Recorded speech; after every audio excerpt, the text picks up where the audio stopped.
Hey, everybody, welcome. We're glad that you're here. I see a couple of you on already, and I know a bunch more of you are going to watch this later on because you're not even out of bed yet. Turning up the evangelistic temperature, starts with you. I'm just going to say, hey, welcome. My name's Tim Harlow, episode 6 of the Spirecast.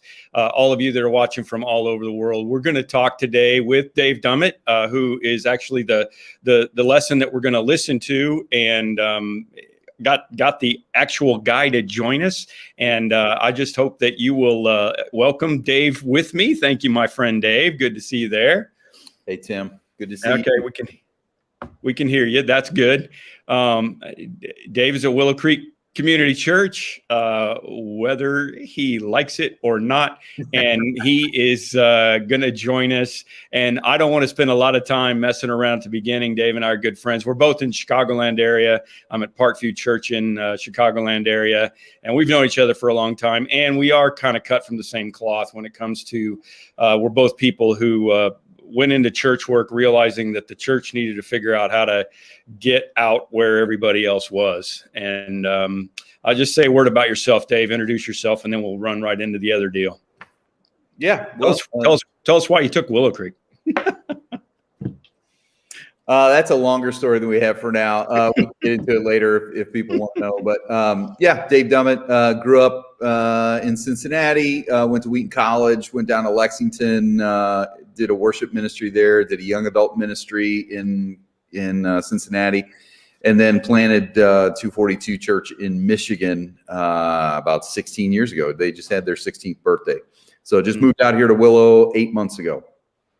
Very, very good. So. All right, so we're going to roll the video, let you watch this. This will be a good chance to just get most of you probably have seen it already, but give you a chance to be able to interact with it. And then the goal of this is not, Dave and I were just talking about, it's not the Tim and Dave show. It can be if you want it to be, but it's really important for us to interact with you. That's really what's really going to make this thing happen. So as you're listening, as you're going through this, just let us know what some questions are, and we'll be able to do that as we go from here. Turn it over to you, Chaz. Hey, what's up, Spire Conference? My name's Dave, and if you've got your Bible apps or your Bibles, I'm going to be in Nehemiah 1 today. So I'll give you just a second to turn there, and then here we go. It's in chapter 1, verse 1. It says, "In the month of Kislev, in the 20th year, while Nehemiah was in the citadel of Susa, Hanani, one of his brothers, came from Judah with some other men, and Nehemiah questioned them about the Jewish remnant that had survived the exile, and also about Jerusalem. They said to Nehemiah, 'Those who survived the exile, they're back in the province, and they're in great trouble and disgrace. The wall of Jerusalem is broken down, and its gates have been burned with fire.' And when I heard these things," Nehemiah says, "I sat down and I wept. For some days I mourned and I fasted and I prayed before the God of heaven. And it's in that moment that Nehemiah makes a shift from apathy to action." Now, you guys probably know this. The wall of a city was basically protection. The greatness of a city was in direct correlation to the greatness of the wall. And this wall, 141 years, the wall had been torn down in ruins. And I'd always read that passage like Nehemiah was hearing the news for the very first time and was moved to weeping, like he was aware of what was going on, or he wasn't aware of what was going on, and then he heard the news and then, became aware and then was moved to weeping. But our beloved Pope Andrew Stanley has pointed out is 141 years. That 141 years, that's like somebody running into the room here and shouting, "Hey, someone shot the president." And somebody would be like, "What, somebody shot President Trump?" It's like, "No, President Lincoln." And all of us would think, well, we know that. We're aware of that. We've known that ever since history class in elementary school. It's always been that way for 141 years, and none of us would weep. Guys, do you know what apathy is? It's not a lack of awareness. It's a lack of concern. It's knowing something here, but it's not knowing it here. And guys, if we're going to come out of this season of ministry, we're going to start to take our churches and take our organizations to the next level, we're going to have to learn to dream big dreams again. And if we're going to learn to dream big dreams again, then we're going to have to make the shift from apathy to the kind of concern that's going to result in action. So let me ask you, church leader, when's the last time that you wept over lost people? I mean, it's in your mission statement that you want to reach lost people. You lead other people to do it. But when's the last time your heart broke for lost people? Because a big dream starts when the truth that we've known here makes that all-important 18-inch journey to right here and begins to produce some action. Now, I get my hair cut at Great Clips, obviously, and I was there, and I sat down, and I always ask for Amy, because Amy has been cutting my hair for a while, and I always ask her, how you doing? And she knows what I do for a living, and she'll tease me about it sometimes, and we just kind of go back and forth, we banter. But I said, how you doing? And she said, fine. But for whatever reason that day, I was just tuned in enough to hear that it was that kind of fine that wasn't really fine, if you know what I'm talking about. And so I just kind of leaned in and I said, no, how are you really doing? And so for 15, 20 minutes as she's cutting my hair, she begins to tell me about her mother who's got cancer and how she's working extra shifts, Amy is, to try and help out with the medical expenses that taking her mom down to the hospital and back, and it's just getting tight. And as she's finishing up my haircut, I just said, hey, what would really encourage you? What would really encourage your mom? And she said, you know what? A wig.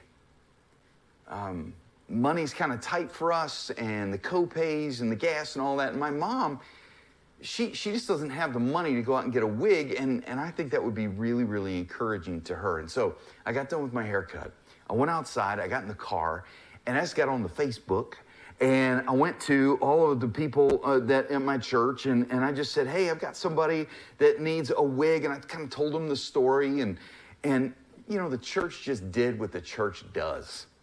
I had all kinds of people stepping up and going, oh my goodness, I know of a program where you can get a free wig, or go, call this number. Or people were saying I could collect some money from my small group or whatever. And other people are like, just tell me where to send the check. We're going to make this happen. But basically, I got the best solution. I wrote it down on a card, and I go back into Great Clips. Now, I don't know if you've ever gone back into the place where you just got your hair cut. But it freaks out the people that just cut your hair, because she thinks I found some big chunk of hair missing, or like I'm bleeding out of my ear or whatever. And she gets this stressed out look on her face. And I just handed her the card, and I said, no. I said, you needed a wig. I asked the people at my church, and here you go. You call this number, and you'll get a free wig for your mom. And the stress melted off of her face, and she just began to weep. Because it was in that moment that Amy experienced the love of Jesus, the grace of Jesus Christ. And every time since then, as I've gone back into Great Clips, I always ask for Amy. We've had spiritual conversations. And you know what? She ended up showing up at my church. Now, why do I tell you that story? Because it was from 20 years ago. I mean, here's why I tell you that story. Because it's so easy for us as leaders in churches to tell stories like that and to make it sound like this is something that we're participating in all the time. This is something that's our heartbeat, that's our passion. It's so easy for us to put on like that. And guys, I'm just being honest with you, man. I'm leading a church. I'm speaking at the Spire conference. And I just don't have enough Amy's in my life. My heart is not as white hot for witnessing to people as it used to be. And I don't want that to be the case. I can relate to Craig Rochelle, who said at one point he realized he'd become a full-time pastor and a part-time Christian. Guys, we got to fight that. We got to fight that. If we're gonna dream big dreams again, then I don't want to do ministry from here. I want to do ministry from here. It's the only way that we can begin to dream big dreams again. Let me tell you about another shift. I want to make a shift from fear to faith. Nehemiah goes to the king of Persia to ask for support to rebuild the walls of Jerusalem. And it says in chapter 2, verse 2, I was terrified. Not afraid, not nervous, not anxious, not concerned. He's terrified. Now, what did he have to be afraid of? Well, basically, he was asking, it was basically the equivalent of restoring a rival nation to a place of power. I mean, it could have been seen as treason. So yeah, you might lose more than your job over that. You could have lost your head. And if it wasn't his head or his life, there was just flat out fear of failure. I mean, what if the king gave him everything that he needed and yet he just didn't have the leadership chops to pull it off? What if people didn't follow him? What if he failed in what he was doing? If his big dream was going to come true, then he had to make a shift from fear to faith. So let me ask you, leader, what are you afraid of? Are you afraid of failure? Are you afraid of your board? Are you afraid people are going to leave your church if you start making the changes that you know need to be made to take your organization to the next level? Are you afraid you won't be popular? Because leading courageously will cost you. What are you afraid of? Well, Nehemiah figures it out. He figures out the secret to going from fear to faith. Look, in chapter 4, verse 14, he's actually teaching other people. And he says, when I saw their fear, I rose and I spoke to the nobles, the officials, and the rest of the people. In other words, he's talking to leaders and he says, listen, you guys are afraid? Don't be afraid. Remember the Lord who is great and awesome. The core, the key to overcoming fear is remembering the greatness of God. God's got this. He's in charge. You know, I was going down the road a few years back, and sure enough, man, I look and red lights, blue lights, and man, I pull over. Don't judge me. This has happened to some of you too. But, you know, we pull over in the car and the officer comes up, window goes down, license and registration, license and registration. He goes back to his car. Now, when that's happened to you, would you say that you feel peace and faith and joy? Or is it more like anxiety and fear? Well, I got to be honest, like I was at complete peace because my mother-in-law was driving the car. Okay? Like I love her, but it stinks to be her, right? I mean, I'm glad it was her. So listen, you know why I get so afraid about my church? It's because I forget that it's not my church. I'm afraid I won't be able to steer my church in the right direction. God says, whoever told you were driving? You know why I have fear when the offering goes down or the attendance goes down? It's because I'm not remembering the Lord and how great He is. He's got this. He's in charge. Guys, what if you dreamed dreams based on God's bank account rather than your church's? What if you dreamed dreams based on His resume, His qualifications, what He was able to pull off? What if you dream dreams based on His promises? What if you dream dreams as if the Bible were actually true? Well, Nehemiah experiences another shift. It's from opposition to affirmation. Nehemiah struggled with opposition. You see, back in those days, in ancient Israel, their culture was such that when leaders would share a big vision, a big dream, some of the people didn't actually immediately follow with smiles on their faces. It's not like it is at your church where people just say, amen, pastor, and they just say, hey, where can we send the check. I'm so glad we don't deal with that in our culture anymore. And obviously I'm joking, right? We all experience opposition, and Nehemiah was no different. He had two guys, Sanballat the Horonite and Tobiah the Ammonite. I want to make Halloween costumes out of these guys. That's horrible names. Anyway, first, they attack his motives. It says, what is it that you're doing? Are you rebelling against the king? They accuse him of being a traitor, basically. And then they go on and they attack his character and his competency. It says, what are those feeble Jews doing? Will they restore their wall? Will they offer sacrifices? Will they finish in a day? Can they bring the stones back to life from those heaps of rubble, burned as they are? What are they building? If a fox climbed up on it, he'd break it down, their wall of stones. You can hear the sarcasm. You can hear these guys basically questioning whether Nehemiah and the Jews actually have what it takes to pull it off. You ever been questioned about your ability to actually pull off the vision that you're casting? But then these guys didn't stop there. In chapter 4, verse 11, they actually give death threats. It says, also our enemies said, before they see us, we will be right there among them and will kill them and put an end to their work. Guys, if you are pursuing a God-sized dream, you're going to have opposition. Guys, Jesus said, blessed are you when men persecute you. So maybe we shouldn't worry if we have opposition. Maybe we should worry if we don't. Maybe it means our dreams aren't big enough. Maybe we've aimed too low. What if opposition is just affirmation that we're chasing the right dreams? Here's another shift that Nehemiah makes. It's a downshift. Downshift your RPMs. Here's more from Nehemiah's story. It says, the strength of the laborers is giving out, and there is so much rubble that we cannot rebuild the wall. They're tired.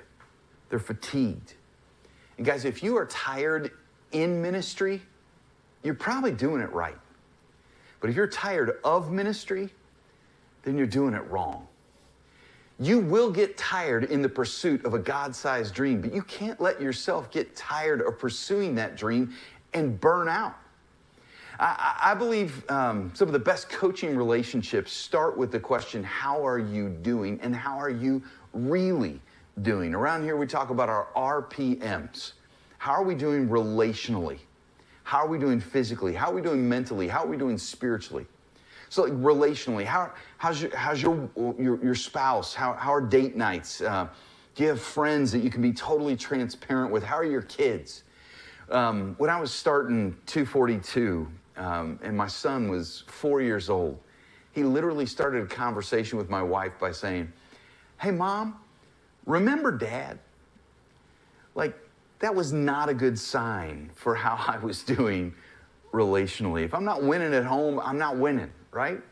But how are you doing physically? You getting to the gym? Are you going to the doctor? Are you eating right? How are you doing mentally? Are you growing? Are you learning? Are you reading? And how are you doing spiritually? Where's your heart? How are your devotions going? Guys, the health of your private world will determine the impact of your public world. Can I say that again? The health of your private world will determine the impact of your public world. And then finally, Nehemiah shifts gears. I don't know how else to say it, but Nehemiah basically just kind of finds that sixth gear and goes there. He says this in chapter 4. He says, then I stationed men in the lowest parts of the space behind the wall, the exposed places, and I stationed the people in families with their swords and spears and bows. And he says, fight for your brothers, your sons, your daughters, your wives, and your houses. Fight. Guys, sometimes in leadership, you just got to shift it into a different gear and keep going. Jim Collins talks about level 5 leaders, that they have 2 unique behaviors. One is a tremendous personal humility, and that number 2 is an unwavering resolve to do whatever must be done. That means no matter what, we fight. We got a saying that, we pray like it all depends on God, but we work like it all depends on us. You fight. Like, what do? What do you do when your youth pastor calls you from jail? Because that happened to me. Well, you don't quit. You fight. You keep showing up. You keep putting one foot in front of the other. What do you do when you spend, thousands of dollars on 45,000 postcards to send them out to people to invite them to your church, but you send them out with the wrong phone number on it? You fight. You work through it. You keep going. What do you do when you show up to launch your church and on the day that it's supposed to start, and hopefully hundreds of people are going to show up, and no custodian is there to let you in the building? Well, you break in. We broke a window because we're going to have church. Like, you just become unstoppable. You power through. Hey, here's one. What do you do? What do you do when you preach your ministry from 250 people down to 35? Because I did that.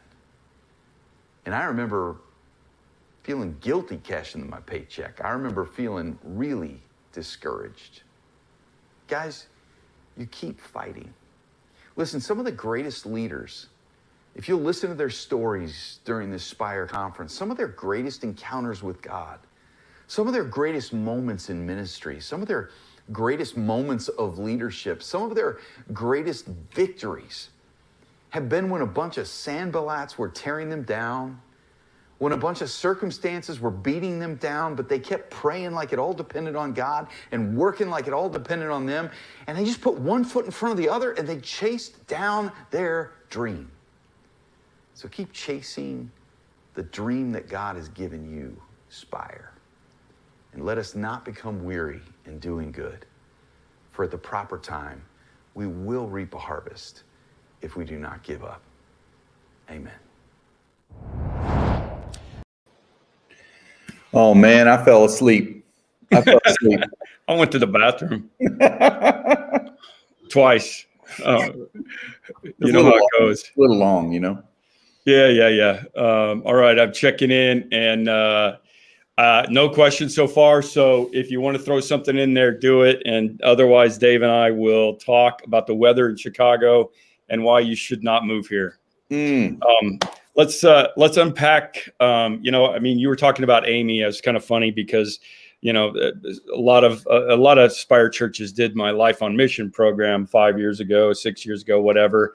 And it was just funny because as I was listening to this again last week, my example is 5 years old of Biker Mike. And that was the one that I used in that illustration. And, guy met at the health club and really poured into his life. The ironic thing is that he's in trouble with the law and he fled the country. So I can't really stay in contact with him anymore. And obviously my relationship with him through Jesus didn't quite go as well as it probably should have, or he's just the biggest knucklehead in the world. And, God's just going to have to take him when he's ready, man. I don't know. Yeah. But let's talk about that, because COVID's been a real challenge for us, obviously. Yeah. I mean, if people were close to the gospel before, like a spiritual conversation, even your Amy illustration or whoever's cutting your hair, which it looks a lot better now. Obviously you're not going to Great Clips. Hey, how do we battle COVID through all that? What have you found?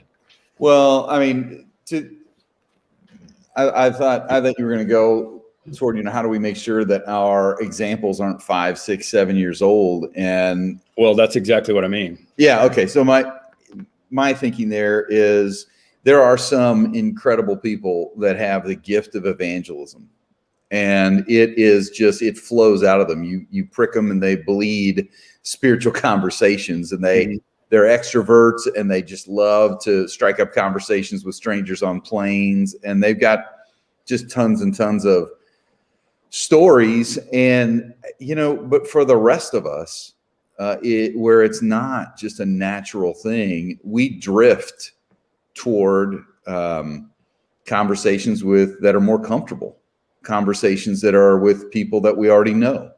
Yeah. And so if we don't have some sort of intentionality behind our evangelistic efforts, in my mind, that is going to be something that happens a lot.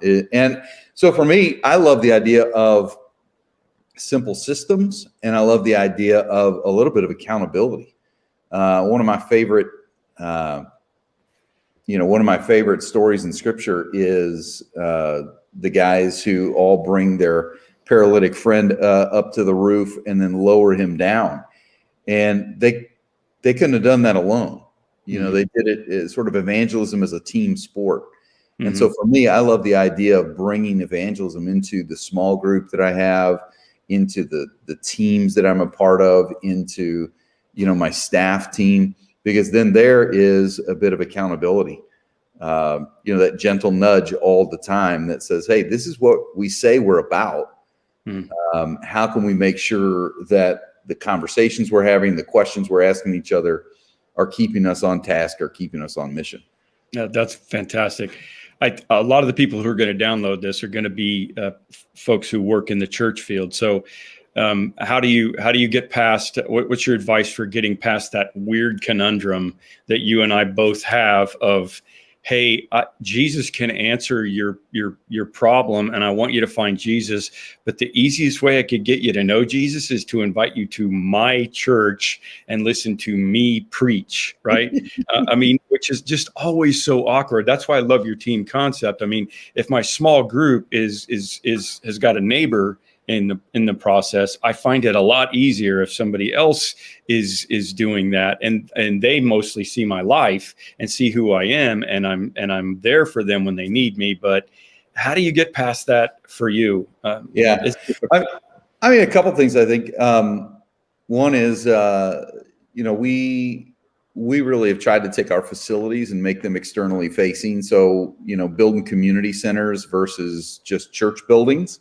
Mm-hmm. And so it becomes a real easy invite to say, hey, if you got kids, come on up to the community center and let's, toss football around or something like that. So I am inviting them to my church, but not necessarily to, hear me talk, which, that can be kind of awkward. Second thing would be that, I love the weekend. It is a great front door. It's a wonderful front door. But for us, small groups have been a great front door as well. And so exactly. I might invite somebody to join me for a barbecue that my small group's doing. And it's not necessarily a barbecue where we're going to even crack open a Bible. We're just going to get together and eat and have fun, play the cornhole or the bags game or whatever. Yeah.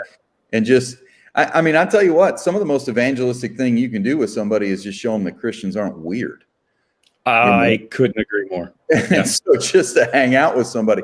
So the idea of talking about or understanding your small group, those relationships, not even necessarily the meeting or the Bible study, but as your small group is doing life together, that can be a great thing to invite people into, a great front door. And I'll tell you this is something that I think especially I'm seeing more and more people invite people to help them serve as a front door. Good. One of the things that's huge here at Willow is seed packing. So we, thousands and thousands of seeds that we end up packing and then sending over to help, feed folks.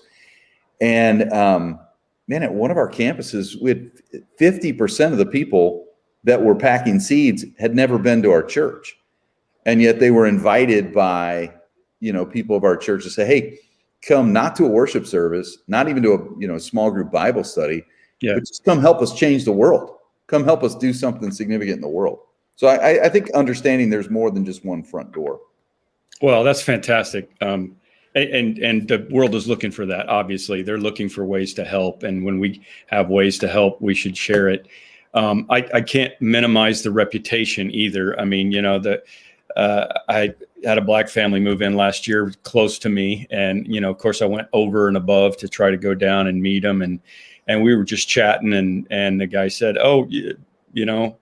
I don't even know how it came up. He's like, I heard the pastor of that, big church up the street is up there. Do you know him? And I was like, well, yeah, I am him, but that was an affirmation that my neighborhood knew who I was and felt good about the church, and I don't think we see the importance of that enough, that the people around us know that, hey, if I need something, and those guys, they're in our church now. They just moved in from another place, and that's the thing that's really important. Let me go to Roger. Had a question. Do you feel like you're deceiving people when you tell an experience from 20 years ago as if it was happening recently? No, well, because I don't do that. I mean, I'm not going to tell it as if it happened recently. What's that? You admit that it was 20 years ago and make fun of yourself. Exactly. Or I just try and make sure that I have. I mean, that illustration was an illustration that, for me, I used in particular in this talk to try and convict pastors who tell those stories as if they happened, last week or that sort of thing. So I'm trying always to have fresh illustrations, fresh stories, for me. And I have to, for me, it's got to be the accountability of other people, or else it's not going to be natural. So for us, like in my small group, we do this thing called a bless update. And so in our small group, we have a couple of questions that are a part of our rhythm that no matter what study we're doing, or, no matter what study we're doing, we always ask the question, hey, who are you blessing? And it's just a great little accountability piece where we're all going around going, you know what, I'm praying with somebody. We've got somebody we're having over for dinner. We've got somebody that our kids are starting to connect together. So we're praying for each other's people that we're blessing. And then when our small group ends up doing some sort of barbecue, or there's some big event, Christmas event or something at the church, or some evangelistic type thing, those are the people that we're praying will come. I've got Easter coming up. I think everybody has Easter coming up. I do too. Yeah. That's awesome. And that's one of the things we're talking about in our small groups is who are you blessing and hoping that you'll be able to invite them to Easter. So, I can tell you names of people, in our neighborhood. Well, and that's a really big thing for you and I, because we're in a weirdly predominantly Catholic area, so that, when it gets to the Christmas and Easter thing, there is a hunger for that. I was just at an elders retreat with my elders, and we talked about the fact that my generation was always looking for a place to go on Christmas and Easter. And now their kids don't even really know what Easter or Christmas is about. So you kind of have to take it. It's not just like, hey, if you're looking for a place to do Christmas Eve, we've got a service for you. It's, you got to find some non-religious connects to our people today. Because if anything, they're a little bit anti-religious. Nuns are growing, the people that answer the question, do you have any religious affiliation? And it's a check mark, none. Right. More and more folks. And, being at Willow, it's one of the things that we've talked about a lot is, what was the church like 43 years ago when this thing started? And what does it need to be for the millennials and the Gen Z? Because what we're starting to rebuild and build now is really, it's got to be the church for those people. And 43 years ago, it was like, what church do you go to? I'm looking for a good church. People aren't really asking that question as much anymore. At least more and more people are just kind of going, church is irrelevant to my life. And so I've got to be a little bit more on mission. That's what you preach. We've got to be out in the world and not so much just waiting for people to come to us, or to try to have the coolest church or the most attractional church. It's fishing with a net rather than fishing with bait. Yeah, I mean, people used to be, a little frustrated with Willow and their seeker-sensitive approach, and yet all of us really did learn to adopt some kind of a model where our weekend service was more open-minded towards non-religious, irreligious people, right? I mean, but that just doesn't matter anymore. They're coming because they have needs that need to be felt. needs that they're feeling that need to be met. And, and again, it isn't, I mean, if COVID's taught us anything, it's not about, it's not about being butts in seats. It's about what we're doing as we go. What about social media? Anything from like this weird new paradigm? I mean, in my elders retreat, we just went through our mission statement and talked about how we used to do our reach, raise, and release, and then how is it going to look different going forward? How do you attack that with the evangelistic temperature of the church?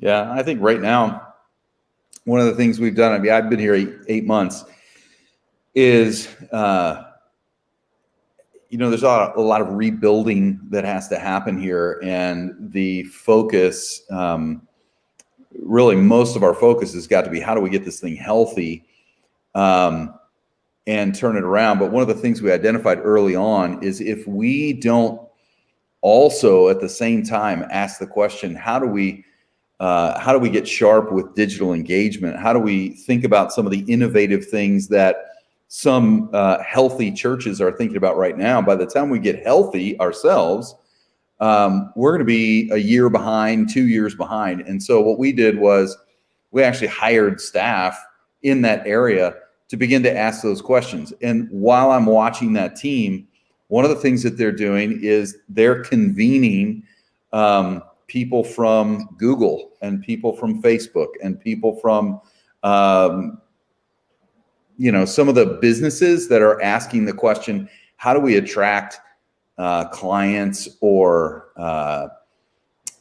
customers or those partnerships, those sorts of things with our digital presence. And we're trying to learn from those folks. At the same time, I think another thing that I'm seeing people do is experiment.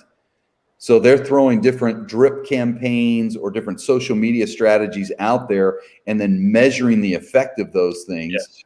And then deciding, okay, that works, that didn't work. I think I tell you one thing, and this, maybe this is just a small thing, but we just had a conversation with a church plant that has, got on the ground to start their church during COVID. So while, they wanted to start gathering people, and because of COVID, they couldn't. And so they had to figure out what they were going to do. And so they created an entire social media digital strategy, and they've gathered 100 people just through digital engagement. And so like here we are, Willow, this large organization, and here they are on the ground innovating, and like we're all taking notes like, wow, that's amazing what you guys are doing. So I think sometimes innovation happens on the edges, and so we ought to be listening to those folks. So yeah, that's probably what I'd share with you. I agree. And I would encourage anybody that's listening to this today, Spire is at the forefront of this. We don't have things figured out yet, but in our work with Glue and with Barna and all the other organizations that we're working with, we want to help you going forward, and we're going to help you going forward. We're a large church too with plenty of resources, but we are still shooting in the dark, on this thing, on where are we effective and where are we not? And it's hard to measure things, and everybody measures things differently. But I would just encourage your listeners that evangelistic temperature of your church is really, it's not limited to your building, and your evangelistic temperature as a person on social media who is a Christian or a church leader is, it's a careful thing that you have to do. But I think that's why we need to be really careful on one of the reasons why we need, if you're going to do it, be very careful on social media to make sure that you make Jesus look good. And that's going to turn up the evangelical temperature, and obviously stay away from all the stuff that's going to be controversial and making things crazy. Yeah. Roger said, I'm all for seeker sensitive, but concerned for biblical responses to the gospel to be in Christ, man. And I feel you, Roger. I really do. We all are. And how do we do this? We talked again this weekend at length. How do we answer the call to be responsible stewards of the Word of God in our culture, while at the same time not alienating those people that either don't believe in that biblical response or haven't been trained in it. What would you say to that? How do you feel about that going forward? Well, Tim, I'd ask you. I'm starting to see, especially a younger crowd, and again, I'm thinking about millennials. I'm thinking about Gen Z, and I almost feel like the demonstration of the gospel is just as, if sometimes in their eyes, more important than the proclamation of the gospel. And of course, I can't share the gospel without the proclamation. I mean, I've got to have the word. I've got to have the story. I've got to tell people about Jesus. But if I'm not also demonstrating the good news, in other words, that Jesus came to, give liberation to or meet the needs of the poor, help those who are, meet needs in our community. If we're not meeting needs in our community, then it's almost like our words lack credibility. And so as we are watching some of the folks in our church that are really reaching out to meet physical needs, emotional needs, battling injustice in our communities, we're seeing that win credibility with unchurched folks who are saying, wow, what is different about you guys? Why are you out doing this? This is amazing. And it's lending credibility to the words. I heard somebody give a message about live a questionable life. In other words, live in such a way that makes people ask questions. Why are you like this? Why do you love your enemies? Why are you serving the poor? What's in it for you? What is this all about? And man, once people are asking questions, that's a really good place to be in regards to being able to share the gospel with them. And go ahead. No, go ahead. Well, and I was just going to add too that I think probably another question that people are asking is, are we promoting only a future reality of the kingdom, or are we willing to do the hard work of making sure that our expression of the kingdom looks like that future reality of the kingdom? And what I mean by that is, do we understand that picture in Revelation where all tribes, all nations are all coming together? Is that what our churches look like? Or have we done the easy thing and just, white church over here, black church over here, that sort of thing? So, I mean, I know my daughter's 20 years old. Her generation they are looking to make sure that our people that are on stage, people that are in leadership circles, does our little expression of the kingdom mirror or anticipate what the future kingdom is going to be? And that is another thing that I think you'll lose credibility with unchurched people if that's not a priority. So that's where I was going. You talked about preaching your church from 250 down to 30. It goes to the age-old 35. problem. Okay, 35. Yeah. Tim. Yeah. I forgot to put the kids in. Okay.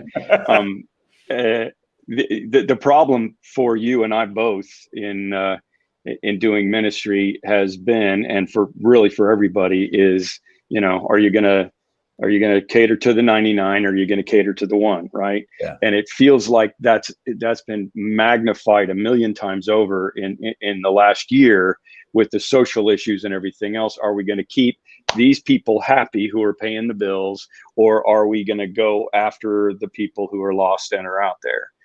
What have you been doing along the? Well, I know some of it, but I mean, tell me about how it's gone for you in doing that. Yeah, for us, it's really I love that. Let's see, when Jesus was forced or was given 2 options, he often picked the third option or created it. In other words, like, here's someone that was caught in adultery. Moses says, do this. What do you say? Here's your 2 options. And Jesus said, you know what? Let's go with option C. And there was something so shrewd about that. And it happened multiple times. And what I see in the U.S. especially in the last year has been, hey, church, you got two options. You're either mask wearers or you're not mask wearers. Right. And whether you wear a mask or don't wear a mask, whether you open your church or keep it closed, whether you speak out on George Floyd, mention his name or not, or don't. I mean, it's just everything is being presented as this, red and blue, right and left. Right. And I just don't think Jesus would say, would pick. I think he would say, actually, I'm the third option. Albert Tate speaks at our church. He's on our teaching team. And he talks about how, we're not dedicated to the elephant or the donkey. We're going to be following the lamb. That's the third option. Yeah. And so every time we can, we're trying to figure out what does that option look like. And I'll tell you, just recently, one of the things, because it's really weighing on me, the polarization in the church. This idea that in the U.S. there's really only two options, and I am wondering if this might just be a place where we learn from our brothers and sisters around the world, because there is reconciliation happening in Sri Lanka, in Rwanda, in South Africa, that is not just along racial lines or color of skin, but it's like we've been at war for hundreds of years, and yet people are coming together around the table that is, around Jesus. And their division is a whole lot deeper and a whole lot harder than whether you wear a mask or not. And yet Jesus is somehow bringing these people together. So I've had some really interesting conversations, just trying to learn and understand, what's going on and what's working around the world. But at the end of the day, you and I both know there are going to be some people that were in your church that are uncomfortable with you turning up the evangelical temperature of your church. Absolutely. And they're probably going to get mad at you, and they may leave, or they may cause a lot of trouble. And it's at that point, my friends, that you've got to decide what the father's priority is, right? I mean, if the older brothers are angry and they're upset, you've still got to remember that the father loves them, but he's got a prodigal out there that he needs to bring home. And our job is to go after that one, however we can do it. And it is never, ever easy. Been here for 31 years. And this is probably the worst year that, I've had in that regard, because of the political thing and, and the racial stuff and everything else, and people leaving because I tried to take a stand to help people that were in need. It's been mind boggling, and it will never go away. Yeah. It's only going to get worse. So just remember that if you're going to turn up the evangelistic temperature of your church, it is going to be too much heat for some of your people. Yeah. Would you agree? Yeah, I would agree. And I would just say, that original call when Jesus met those religiously educated fishermen, it was, come follow me and I will make you fishers of men. And so following Jesus is fishing. That is following. So if you are not on mission to reach lost people, you're not following Jesus. He did not give you